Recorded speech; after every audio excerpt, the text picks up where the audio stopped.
What's up, divine beings? Welcome to this conscious conversation. In this episode, I had the honor to speak with a good friend of mine and business partner, Dorothy. Dorothy is the co-founder of Dream Impact, which is the largest social enterprise co-working space and ecosystem builder in Hong Kong. She is also the founder of Firepit, a creative co-living space in Hong Kong, which I'm honored to be the property manager of. Dorothy is a very interesting person because she embodies the archetype of a spiritpreneur, which is rarely seen in a city like Hong Kong. For example, she'll host weekly meditation and yoga sessions for her co-working customers, bringing consciousness, mindfulness, and spirituality into the modern workforce. We talked a lot in this conversation, including Dorothy's spiritual journey on how she overcame her personal fears, how to uncover and trust the universe purpose for you, how she's able to merge her spiritual and her entrepreneurial side together and show up authentically in her work, and last but not least, how to cultivate an empowering and open company culture.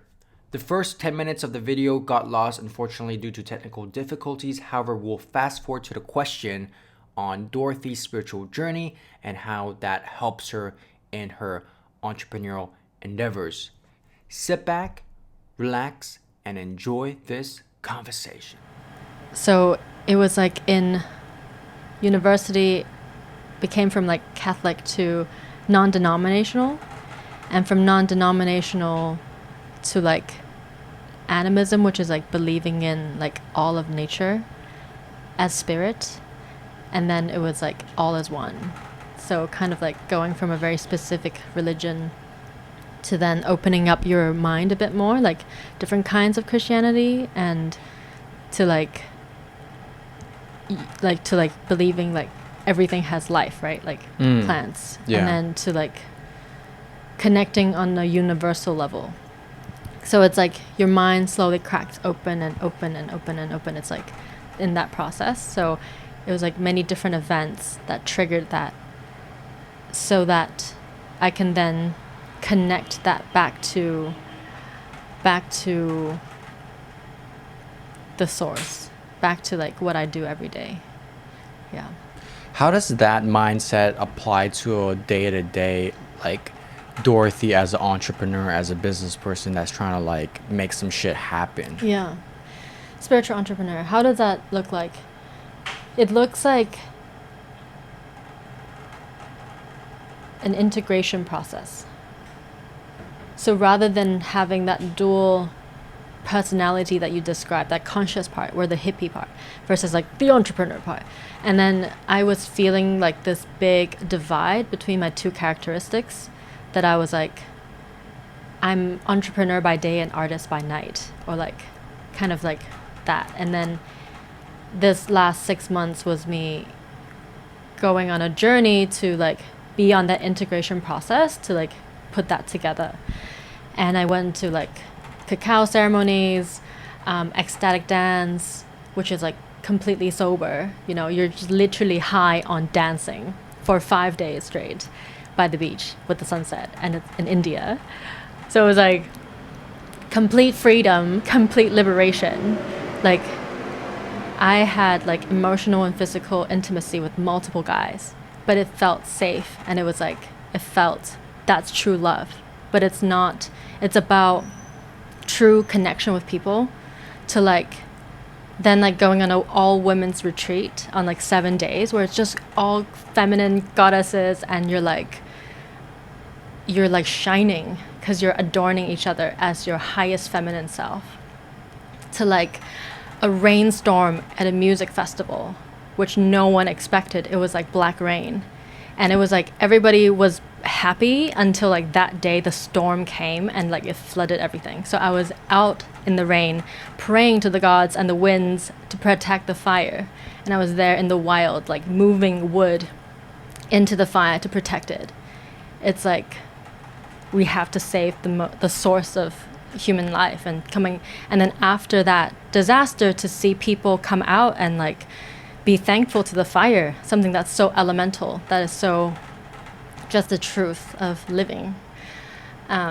So that was a huge challenge for my ego, for myself. And it's like understanding what is, when we always talk about climate change, it's like this far away thing. And what will civilization look like when there's a big flood? And it's about connecting to the source. And I was fearless standing in the lightning, in the rain. I was like completely drenched inside and out. So it was challenging me on a physical, emotional, spiritual level to like be a human, to be a fucking human. Like what does that mean? So that was a huge experience in terms of my leadership, because that night people came and they were tired, they were cold, and how do I keep the fire without like, oh yeah, I'm the one who did it. Yeah, everybody like, you know, like you stay warm because of me. It's like I had to let that go, even though I was surrendering to the results. I was like, when I was protecting the fire, I had no idea like what will become. And so I kept surrendering to like choosing authentically every moment. And then it was like a challenge, a test of my endurance, my faith. Like you're facing the elements. Like there was a river of water around the fire.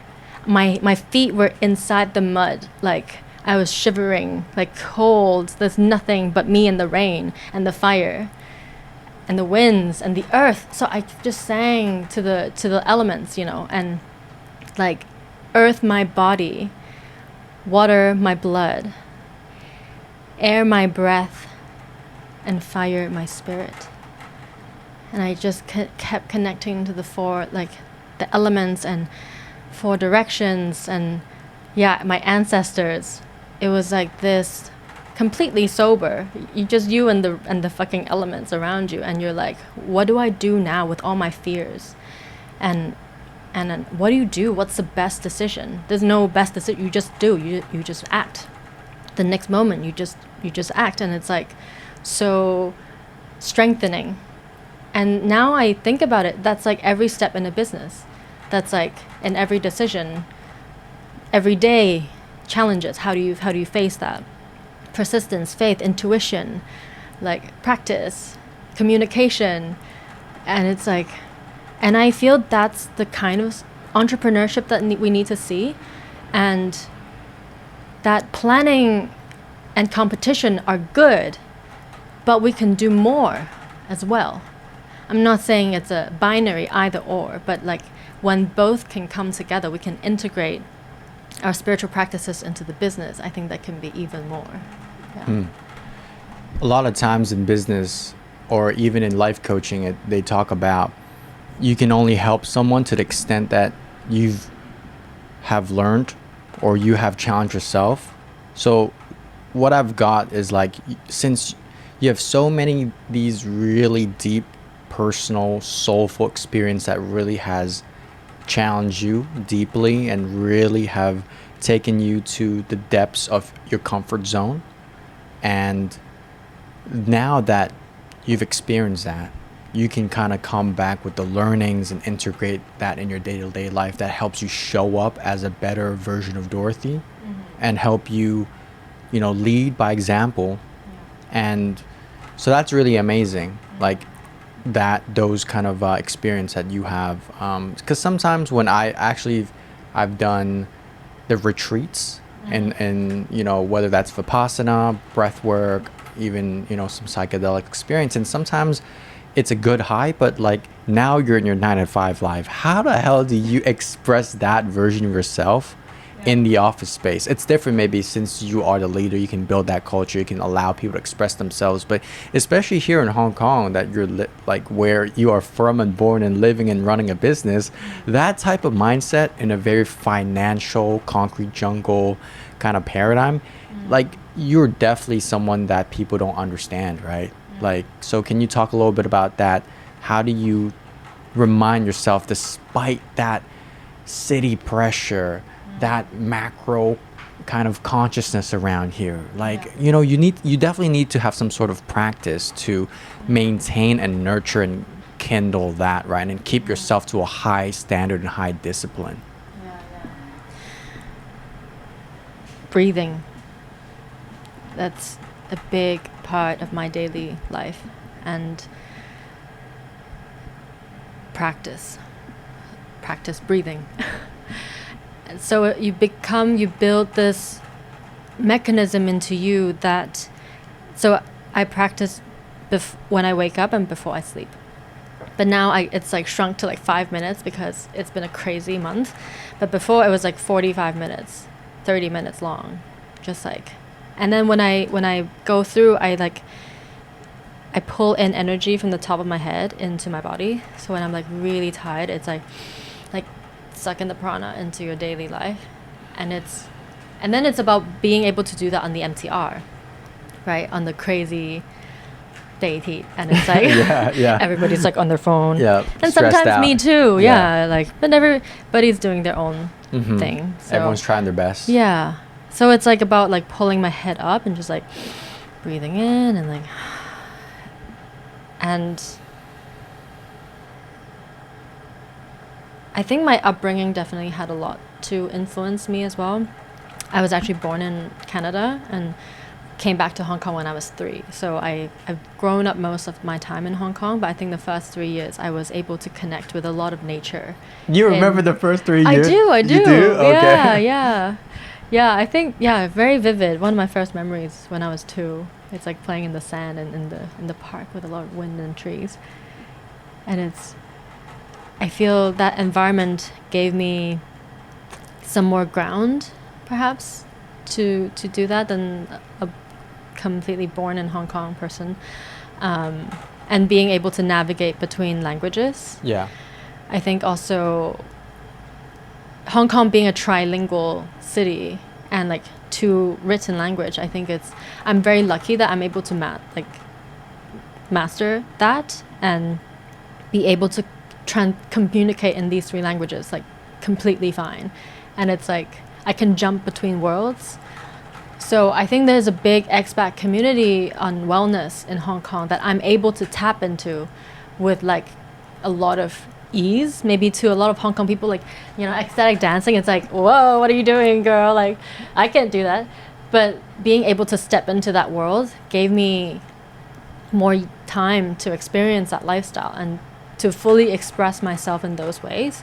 But also at the same time having like Chinese values and like culture as well in me. So that's kind of that mix that I think also allows me to be conscious while in the 9-to-5 job. Just having the adaptability, just being able to switch. Right. Know which channel, which version you need to like pull up when you need to. But I like that. I like the breathing technique where you feel that energy here, because sometimes when I, let's say, finish work, I'm actually from Macau, as you know, and it's much easier in Macau because I have a comparison, right? After work, let's say 6:30, I go on my bike, I'll be back home in 20 minutes and I'll be at the gym at 7, right? But here in Hong Kong, it's like 6:30, I'm after work. Now 8:30, I'm back at home. It's maybe hot, like people not as nice, not as polite, everyone's in a rush, and you still need to maintain that wellness, like that empathy and trying to do good in the world. I get that. I get why people are stressed, because the environment is definitely can be a very big factor if you don't have some sort of anchor in yourself. So that breathing and visualizing that definitely helps. And then that kind of is the source of everything. That allows you to be able to laugh at things, to find things like absurd rather than angry. Right, attached. So it's like, and then you can also let it go, like. I learned that in Koh Phangan when I was in Thailand. I was like, people always like. I know. AJ. And in Chinese, right? 佢話你做咩成日嘆氣啊? It's not good, right? It's not good. But let it all go. So maybe a little bit of my own personal question. Because you dropped out, right? So definitely there was a big sort of conviction or emotion that triggered you to say, fuck this shit. I'm not gonna I'm gonna pursue something else. Like for me, I have a lot of different interests, podcasts I do, I'm also doing a startup right now. Like I've asked this question a lot. Maybe it's just because I'm not sure sometimes. It's like, how the hell do you know this is something that you love and you're supposed to be doing that, or you want to commit to devoting to that? Like, were you sure, or it's just more of like, no, you're not, but you have an inkling and you just try to explore and see how things go, and that insight where you say just now, it's not, despite the fear, you just keep going. Like, what's your view around that? Passion, like life purpose, calling, that sort of topic area. Yeah. They're like frameworks and like the right answers, and then there's maybe my answer, which is like, I don't know yet. No, go for your answer. Like, that's what we're here for. I can give you like these quadrants and these step-by-step guide to how to find your purpose in life. Follow me on Facebook and not saying that's bad. That's what I kind of did too, for a bit. Yeah, no, it's good. It's important to have these frameworks.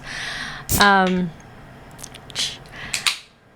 I think it's many mentors and guides, actually. Yeah, I'm just remembering in high school. Oh, thank you. Yeah, you're welcome. Hydration.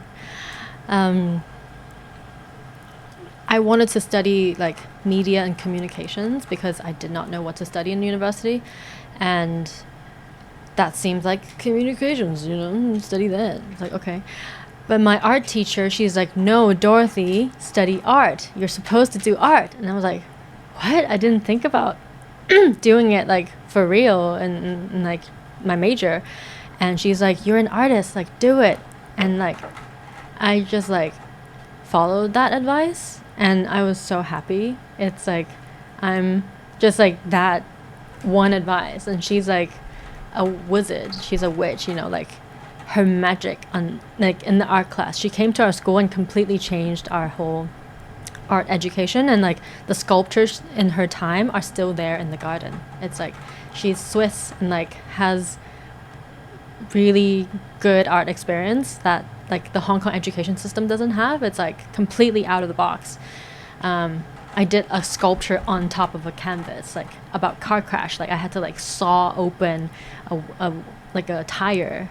I didn't know there was metal inside. I saw it open and I stuck it on the page, and I had blood and glass and charcoal on this painting. And she was the teacher that kind of shifted the course of my life. And and many teachers and guides, actually. So I would say it's also like listen to your intuition, and then also like guidance, and guidance that you really resonate with. The guidance that like when you hear, you're like, hell yes, like, or just like, yeah, sure, like. And yeah, I think those teachers and guides can guide you to beautiful places. Yeah. That perhaps your soul's purpose is, you don't even know it's on like a higher calling, and like, but it's not scary, and it's also an answer that I have to know. It's like I'm changing, I'm allowing myself to change and to integrate everything that I'm learning into my being. And I was like, one day I was like, what if I could remember all of my past lives lessons and knowledge? Like I'd just be like a genius and a go, like boom, like I would know how to cook, I would know like history, I would know engineering, I would know how to teach. It's like the Matrix, right? Just download it to your head. And so that's kind of like my process. Wait, so what was the conclusion of that? Did you find some like unique technique that can help you tap into the past life? No, that's just a thought.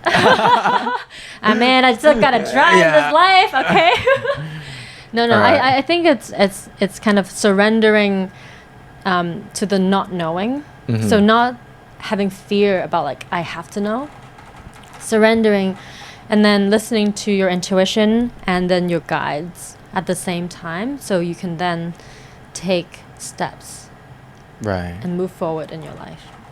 Yeah. I see. I think a lot of times it's the fear that holds us back, right? Like even if you have that intuition, and I would be doubting that, and now I'm better in terms of just balancing, planning, and acting and thinking and just doing. It's like a yin and a yang is actually good sometimes. Even going for exercise, coming back, and then you have a different thought and you keep going, and sort of seeing yourself as a creator. I have so many different routes, but I just want to quickly ask you, when you say your teacher said you're an artist, what does that even mean? Like, what can anyone be an artist? What do you have to be an artist? What does that mean? Love this question. Yeah. Everyone is an artist. That's really what I believe in, and in their own way. Not necessarily in, how we all view in the museum. They can be if they want to be. Yeah. And I think it goes back to that the first point that I spoke about, which is awareness and slowing down and framing whatever you're doing. And not so much everyone is an artist, because artists, you already have like some kind of definition to it, but that life itself is art. So then everybody is living life, so everybody's co-creating that art. It's like that feeling. Yeah. Yeah. Okay. It's probably pretty deep, but you gotta unpack it a little more. Okay. No, I kind of get it. Yeah, but you gotta really. I think it's also a sense of vibe. It's like when you feel like you can actually not just be a consumer, because most of the time we're like consuming food, like we're consuming media, but we're not really there creating, producing, right? Producing, yeah. Like, this is a form of art I'm doing. Yeah, totally. in the sense, yeah. right? If you the see fire it, pit's right? all about creating art. Yeah. Living as art. Yeah. Living as art. Yeah. Okay. Yeah. So even my second girl that's lived here as a resident, like all we did was like cut fruit and put it on a plate and put it under the sun in this room, and it's like, and she would leave me a note, be like, "Fruit for you." I'm like, thanks. It was so, I would look at that plate of fruit and like, oh my God, it's so beautiful. Oh yeah, art is about beauty. It's totally. Yeah. It's like seeing, so my role as an artist, I feel it's about creating beauty. I don't know, like my like, I don't know which brain it is. Is it my left brain? It's like what's the point of that? Like, what impact, what value does it bring? Like sometimes it's just that that mind is like, I understand sometimes you take a photo, it's like, oh, it's really nice, there's a lot of depth into that one picture, but it's just kind of maybe getting back that zone, right, where you feel like it doesn't have to be productive in a sense.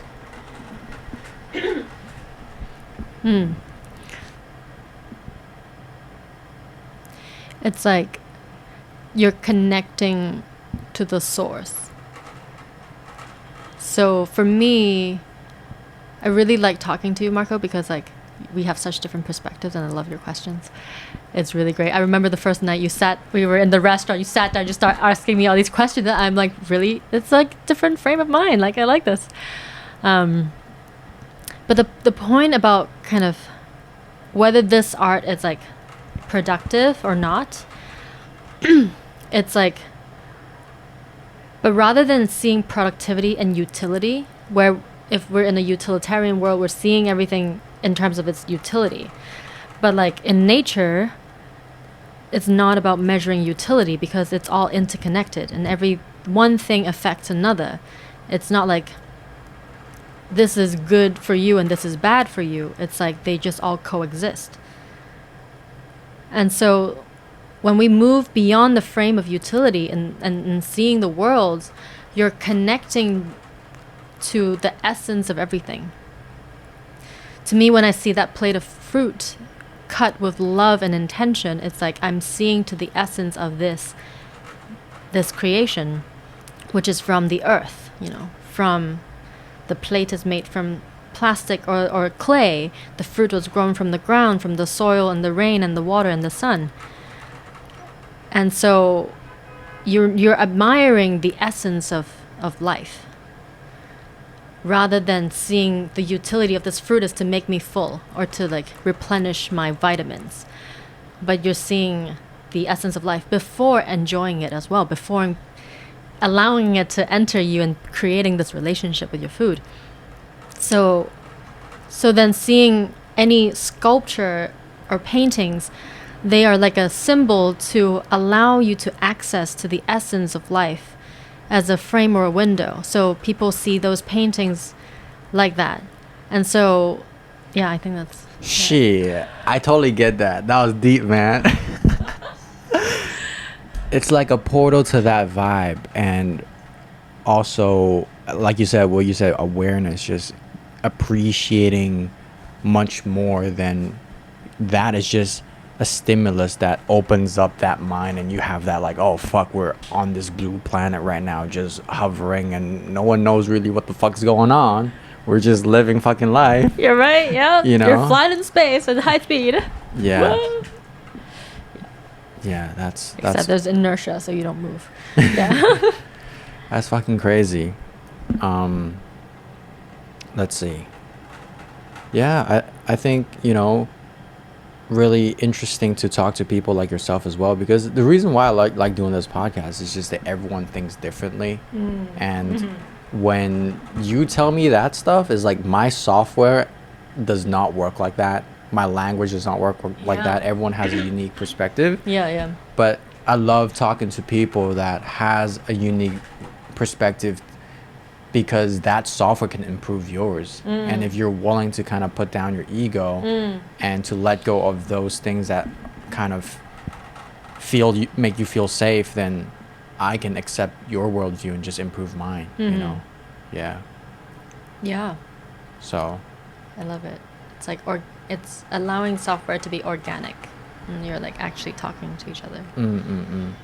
Yeah, let's talk about something about like around fear. That's something that I'm thinking a lot about lately, because unless in my life I feel like fear, doubt, sometimes not so much laziness, like procrastination. I'm like kind of gotten a lot better, but there's sometimes just things that hold you back, right, in life. And even for someone like yourself, I'm sure it's a topic that kind of affects everybody. So how do you, like, what are some of those things, what are some of those fears that you still are trying to overcome, and what are, I guess, your ways to do that? Yeah, would love to kind of...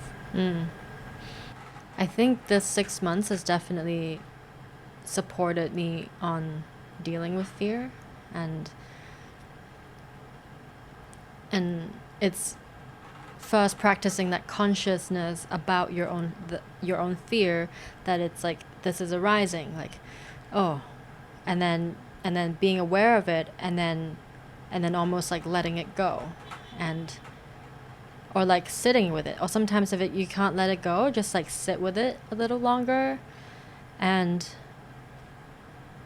yeah, I definitely feel it on the MTR as well. While if I'm like in a hyper like productive mode, if I'm like, I gotta get A, B, C, D done, and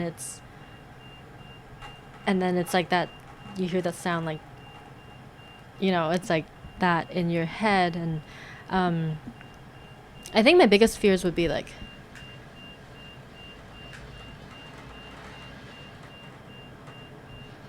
which I felt like I overcame in the last 6 months, was my fear of death. That like, there was a big time where I felt like my heart would just stop beating at a certain, like, randomly, or like, because you took the vaccine. I'm not vaxxed. Not vaxxed. Yeah. Okay. Yeah, that was just a joke. I know. Yeah. Oh man, I'm coming out. Oh. Okay. We can cut that if you want. Yeah. No. I'm totally fine with it. Okay. I don't mind. Yeah. I just get an exemption, which I have my rights to. So my heart, I feel like my heart would stop beating, because I used to have this heart issue, which is zapped, an extra nerve, that my heart would go up to 200 beats per minute. So it's like Superman, Maybe that's where some of my superpowers came from. Yeah. But it's that fear that I might drop dead, you know, and it's like a lot of those practices like breath work and cold water and in the rain, like all of those experiences allowed me to move through it. And that like sometimes I would be lying on the floor and be like just surrendering to it, like even if I die, so what, like kind of like trusting it.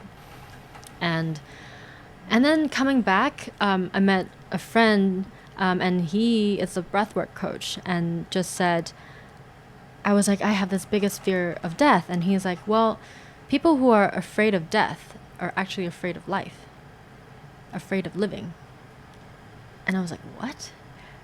I thought I was deep, man. No, I was like, what? But I was like, but it just clicked. And it was like, he said, you know, what are the things that you're afraid to do when you're alive? That maybe you have a fear that you cannot live up to or that you won't be able to do. And then I was like, that totally makes sense to me. And I was afraid to achieve or to like do what I can fully, like allowing my visions to come true. And that takes a lot of work and almost like, can I do it? I'm like, can I do it in this life? And it's like, okay, well, I'm just living now. Like, I'm not afraid of that anymore. That also links to a question about purpose, like fulfilling your life's like true potential and purpose, but not needing to know what it is, not needing to know the answer. And so once that clicked and I was like, wow, it kind of almost left me, like that fear of like that I would not finish, or like then I would have no regrets, right? If every moment I feel like I'm fulfilling my potential, I'm here to do something, and if my time is right, my time is up, then I would die. So it's like that process. Yeah, so that's one of my biggest fears. Yeah. And because I have this exact same, I'm working on that right now, and I'm just talking to Gary. Gary is one of the other residents, and he's like a super legendary old guy as well, has full of experience, and he just taught me to focus on the 80% of the equation, which is you, that would contribute to the success, and 20% is the external factors, right? That's how you break it down. Don't ask me whether it's backed by science or whatever, but it makes sense, right? Real like, love life, yeah. Yeah, Jim Rohn, like a personal guru, the coach of Tony Robbins, also said that if you want your world to change, you have to first change. Yeah. So it makes sense. Totally. So was it just that, like, surrendering to it that let that fear go? Or how did you let that fear of, like, you not reaching your potential completely kind of, like, eradicate? Yeah. Well, first of all, also, like, you got the next life. Yeah. Don't worry, you're just gonna keep coming back to do what you're supposed to do until you reach enlightenment, and then you're done. So it's like, don't worry, even if you die, you got the next chance. Then it's about like, that transition, you know. Are you ready for that transition? Kind of one side, like, you know, jokingly, but also, I've only lived, you know, about 300 plus times. So, yeah. Yeah, I've got a lot of experience. Love it. I don't know, trust, just knowing that whatever is happening is perfect already. You know what's my other thought that I have is Yeah. like if things fucked up, like Yeah. shit the Yeah. man, I still have a backup plan, and I can just go be a monk. Okay. Yeah. That's a backup plan? That's like a real Yeah. shit hit the fan. You mean the whole world's collapsing?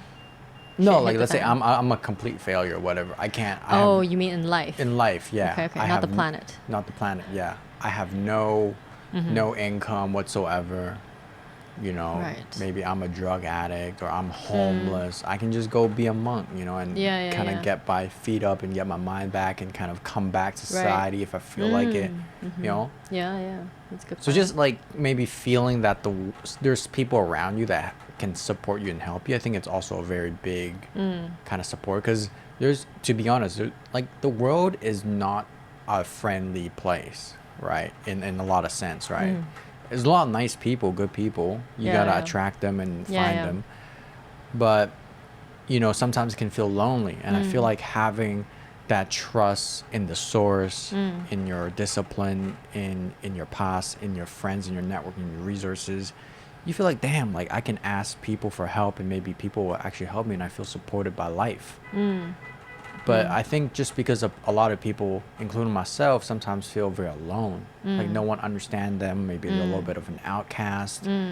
Maybe they don't feel like they know how to reach out to people. You know, that mentality can also box you if you don't have those right guidance and mentors around you. So I think me knowing that I have a lot of friends I can ask for help definitely helps me kind of like chill more in life. Yeah, for sure. Yeah. And as you shift, your friends shift, and everything shifts around you. So it's almost like not only that those friends suddenly became more friendly or helpful, it's like you have new kinds of friends who might be even more proactive in reaching out to you, you know, that like, because you're now in a different world, because you're now like in a different place. And then you have, today I was just reflecting on like one of my best friends from 5th grade don't talk to me anymore, man. I was like, what happened? But I've shifted, you know, so it's like you then have different kinds of resources. And I think making the right kind of friends is very important. And like, but not that some people are good or some people are bad, but who's resonating with you, and really connect with people that resonate with you, that you resonate with. And then that becomes a support network, and things flow like around you more smoothly in that way as well. So not only the people, but the things that happen also become in that flow. Damn, actually, you know, me and my boys in high school, we know each other. I love them to death as well. But I think it's just kind of that where maybe we're all going on our own journey, own path. They're not as into like these topics as I am. We'll go trip, but we went to Derek's place and we tripped there. You know, we had some fun there as well. But I understand what we're saying, right? Like, as you grow, your vibe changes, your frequency changes, you attract different people in your life. And still, okay, you still have the love for them, you still support them, but maybe it's just not the right kind of timing. Curious to know, like, because I've met your boyfriend. He's like a really interesting guy as well. Yeah. I forgot his name, sorry. Saurabh, yeah. Yeah. He's a beautiful soul. Yeah, he's like, he dressed up real cool, like with a shirt and stuff, and say, "Hey, I'm a tech guy, bro." No, not you ain't, man. You're a consultant, dude. And it's like, you look too buff and too handsome for that shit. I was like, yeah, I'm a consultant. Like his LinkedIn's like, yeah, his consultant. Like, gotcha. Yeah. But you know, me and him on LinkedIn are completely in a different circle. He's like third plus connected. Oh yeah, Yeah. okay. Different Different world. But yeah, just curious, like, to tap into, because you said that you need to kind of grow and you'll find a new people. But what about within your relationship? If you're open to talk about that, just to how can you, you know, be open in that sort of non-attachment to grow with that person, but still be super vulnerable and open to that conversation, but maintain that magic, you know? Yeah. Wow. That's we're all trying to figure that out. You're right. Yeah, wow. It's been a crazy year getting to know him and being in a relationship with him. And we met when we were both in open relationships and at the airport, waiting for a bus. You know, this guy's too cool wearing shades in the airport inside. I'm like, what the fuck? We both had a backpack, and he just started talking. We just started talking. And it's like, you know, falling in love in one day and, you know, not seeing him again. Like, we parting our ways, and it's like communication. I'm like, this stranger, I just like fell in love, who's the love of my life, and like, what do I do? He's leaving, like, oh, he just left. Shit, what do I do now? You know, break down crying. And it's like being able to like reach out to him and communicate how I'm feeling, instead of being like, oh, if he likes me too, he's going to text me back. I'm not going to text him. whatever. I don't even care. I'm not attached. Like, oh my God, just a one night thing. Like, I don't care.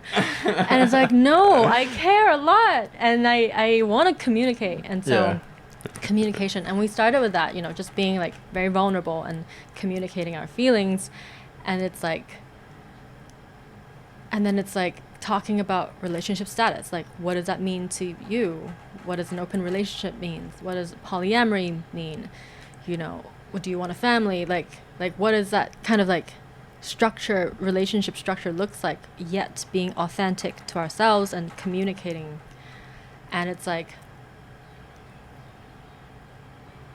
working it out that we both love each other, and it's like doesn't matter what it looks like, and it's constant communication about how we're feeling and what fears are arising in the relationship and in yourself. To like, and listening to each other in a non-attached way, because they're not trying to personally attack you. It's like they're expressing how they're feeling. It's not necessarily my fault, or it's not necessarily his fault when I say that, but it's like we're learning to listen to how each other feel, support each other in how we feel, and yet not judging ourselves, not judging each other, and then like crying, allowing yourself to cry, like releasing emotions on a physical level, and yet staying calm and communicating. And sometimes it takes days, like a few days to process and then communicate the next day, or like, I think that's really key to having a authentic relationship. Do you do those check-in on a scheduled basis, or it's just a habit that you guys have, or some sort of techniques you guys bring into the relationship? Check-ins, like how's it going? I guess we're both very fluid and flexible, so it's not like must talk every day, or like must call, video call, like you don't for you, 45 you don't minutes. talk to you tell that to my girlfriend. She's like, well, no relationship, don't call every single day. She won't trust me. Oh really? Yeah, we don't have to call every day, but it's if you want to, because we're also in long distance, like he's in Perth in Australia. But the magic is like we're actually in the same time zone, so there's no delay except he's in winter right now. But it's that, I think that constant trust and flow and expression, how you're feeling. Or just open up and being vulnerable, being willing to really be naked in front of that person. It's easier to be like physically naked than emotionally naked. Totally. So fuck. It is to do with breath work and meditation, because it's almost like your throat chakra needs to open, and you're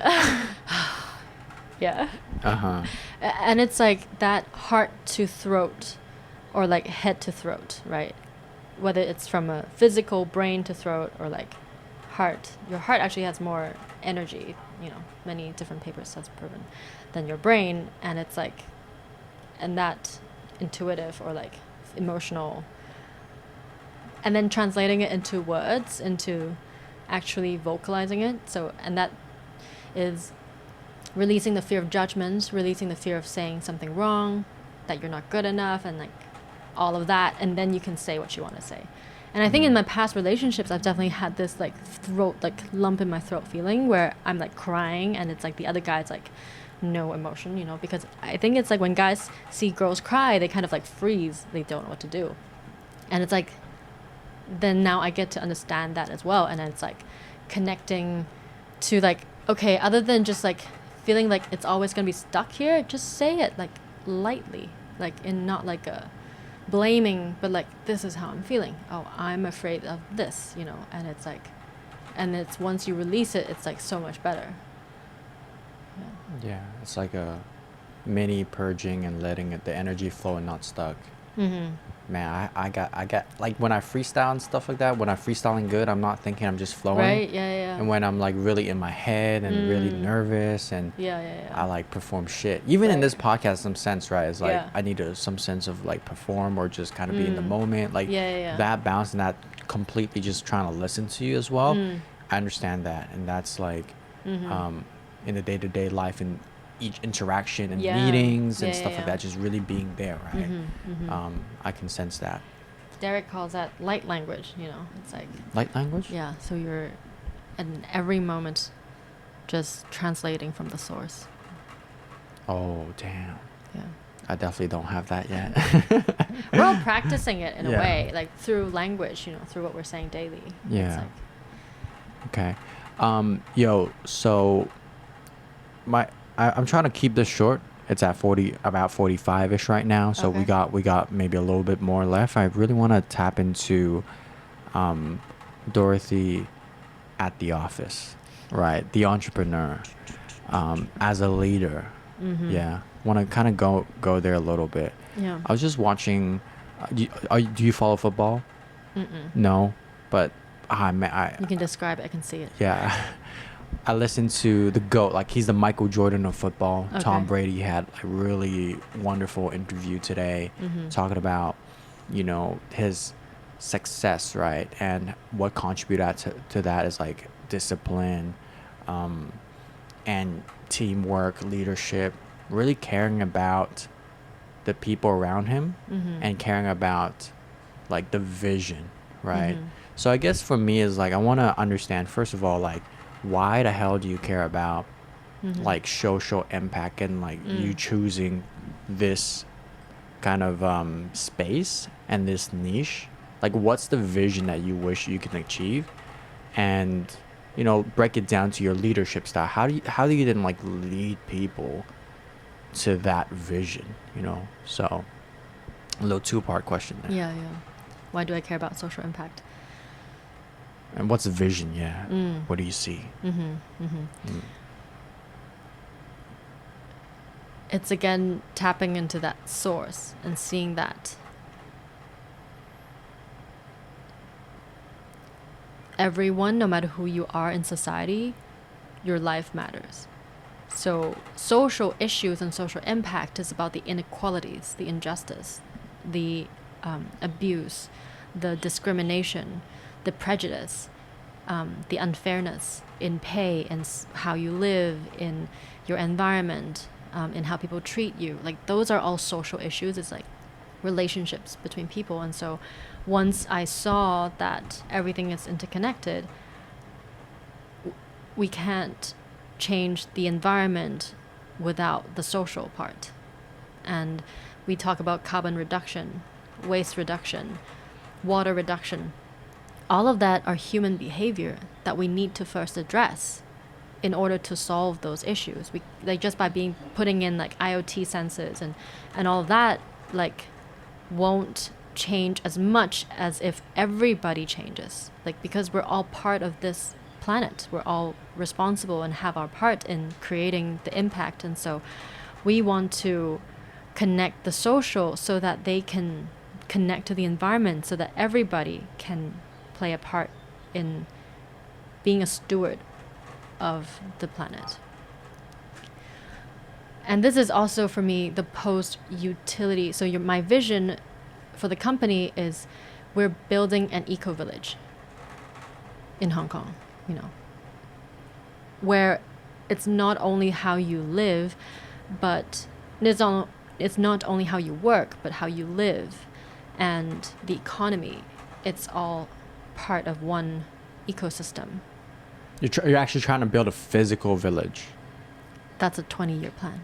20-year. Okay, got you. All right. And this co-living project is step one into experimenting. How does it work when you operate a community, like a living community? And how do you integrate the work and the living together? So in terms of like the current business model, we are supporting social enterprises and nonprofits to grow by connecting them to resources like schools or collaboration partners, corporates, investors. And we run community events to support them. So like that's, and then now we've opened the ESG Innovation Lab, which is to connect them to corporates on consulting and so that we can change corporate behavior and like corporate using ESG to environmental, social, and governance to improve how they operate so that they don't have to become a social enterprise, but just by improving their current operations, they're able to create positive impact on society. So that's the pitch.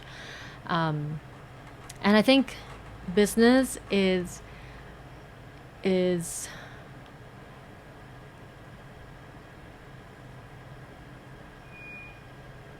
it's like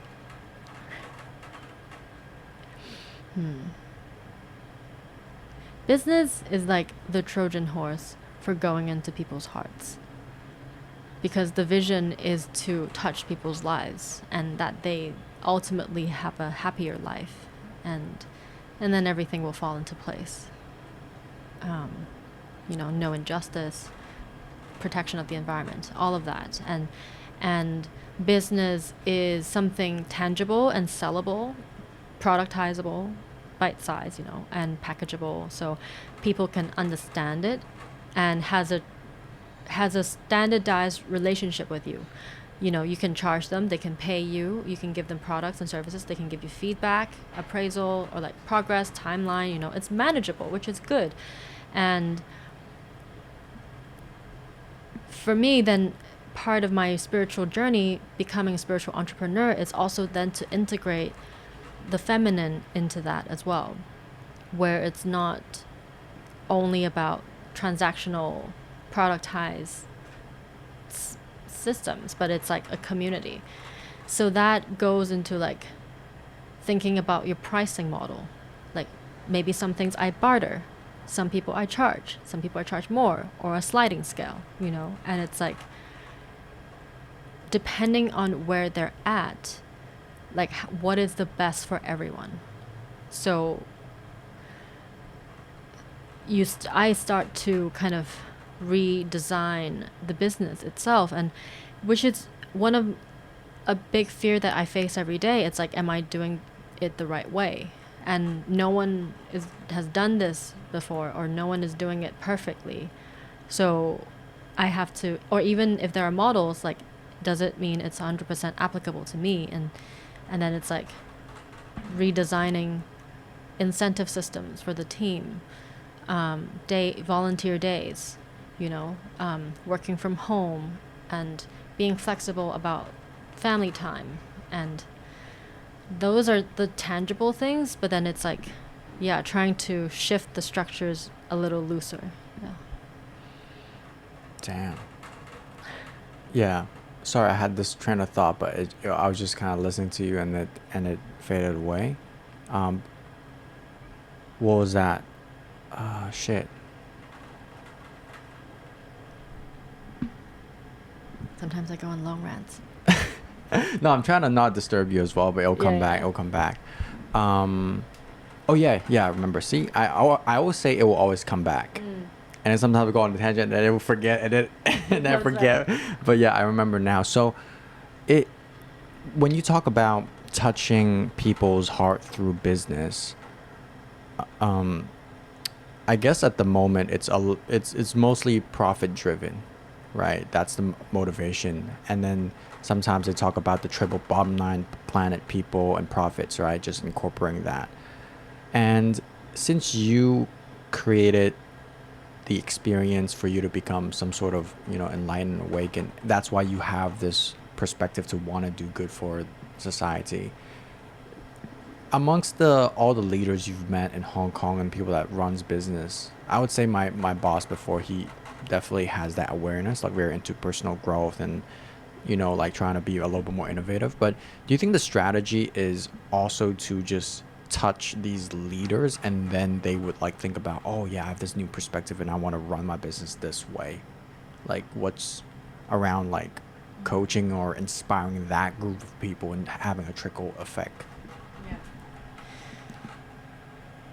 For sure. I think that's the coming well-being program that we would like to put into place, where it's really well-being for entrepreneurs, for impact entrepreneurs, and how to prevent us from burning out, and to also touch lives of hearts in corporate as well.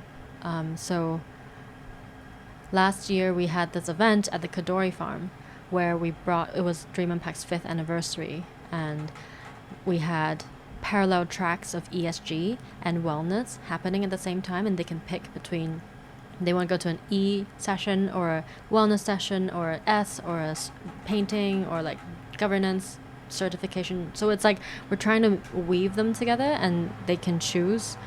I think in those gatherings, people can then experience a different side of the team as well. So we're changing corporate culture, like bringing them on retreats where they're not in a always brainstorming or working mode.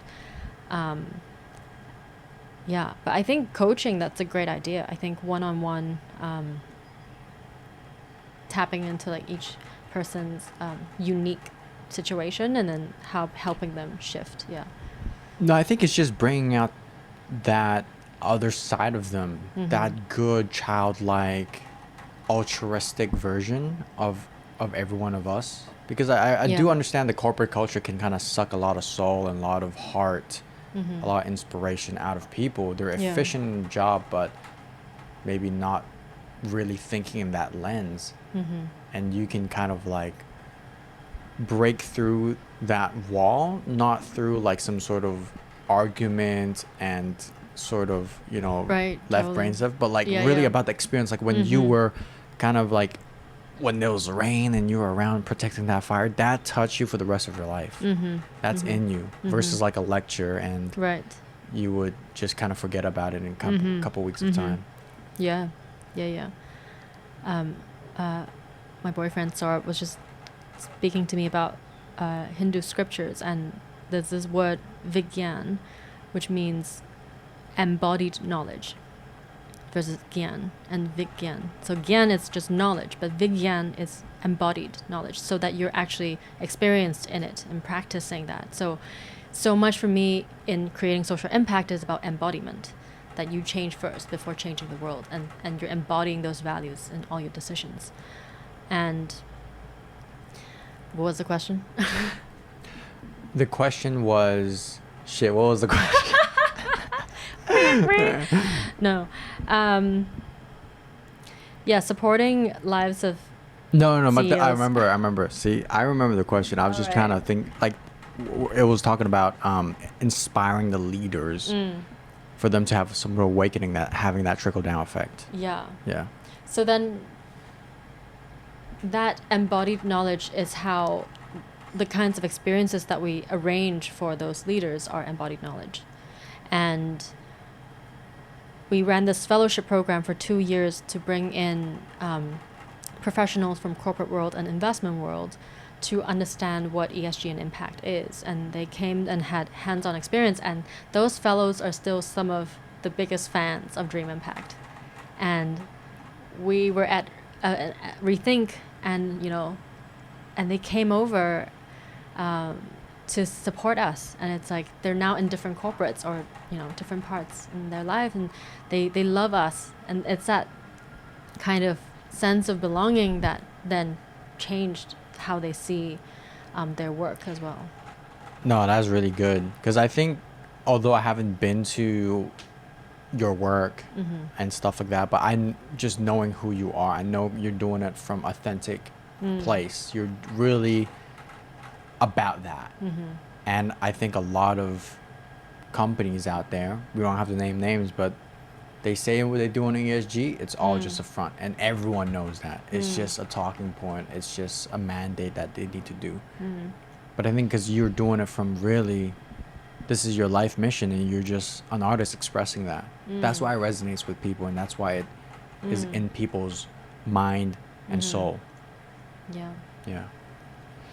But the point about the corporates and whether they're just doing it for the show, I think with my experience of working with corporates, I would also give them some empathy in terms of they're trying their best and the team is small, and to shift investments from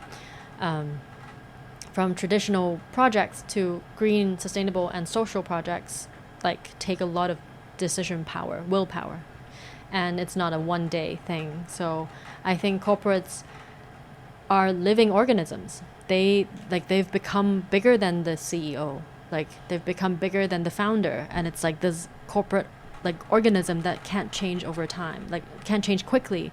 And so and furthermore the government, right, it's an even bigger kind of, it's bigger than one person. So it's not like if one person wants to change, the CEO says change, it takes still a few years to have. And then it's then the culture. What is the culture in the company? The culture is like the invisible goo, right? So if the culture is right, then change can happen quickly. But if not, then it will take time and takes willpower. So I think touching corporate professionals, not only the CEO, but every people at every level, from the management to executives to like the cleaning people, we got to touch everybody, and so that the whole organism can change together. Yeah, fuck, man. On that note, like, I know we're running out of time, but like, how do you manage and build your own culture at your company? I think we spoke a little bit about this before. What are some things that you're actively doing? Actively communicating, whether it's praise, compliments, well done, good job, like go for it, like you're doing great, you've grown so much, like give them compliments. And also sharing vulnerability, like I'm dead tired this week, like I'm burnt, like, you know, and then also me being firm about their performance, like this is my observation, I think, you know, blah blah blah, give them positive constructive feedback, I hope, and support them with coaching as well. We have a third party external coach, which is really helpful because because everybody can be supported, and I'm not, and she's not their boss, right? It's like from a personal perspective, so we can give them supportive resources. So, and then team building activities. So we have facilitators come in about team values. What is that? We go to nature, we go to Muiwol, building bamboo together, cooking together, doing yoga together, brainstorming together, being in the river together. So like different ways of team building, and try to support them from how they need to be supported, which is something I'm still learning how to do. And so that I'm actually coming from their perspective. So now we have a team of like 15. We have like 7 full-time, 6 full-time, and then the others are part-time. But it's really, it's like, I feel it's like building this family. And then I hope, you know, and then we work with partners, our community partners, and then they serve their beneficiaries because we're a platform for social enterprises, right? So by supporting these social entrepreneurs, they're serving the elderly, the middle-aged, the youth, the babies, you know, the mothers and different people, different groups, and the mothers and the fathers. And so we're trying to create this ripple effect through my embodiment to my team, the culture, to the community, and the society. I just want to ask, what's the mechanism and the environment that you've created so that when a superior or you fuck up, how does that feedback can come across openly and receptively, if that's something within your environment right now? Yeah. You know, you mean how they can tell me feedback? And how do you create that environment to make them feel safe? That's a really good question. So I think that could be more channels for them to do so. I have personal check-ins with them, which I hope they can feel safe enough to share when I'm vulnerable to share. And then also in any like review meetings. So every 3 months or 6 months or a year, we review with new teammates, because actually our whole team has also shifted, because the company's frequency has shifted in a way, and people shifting in their lives as well. So in those review meetings, we go through, I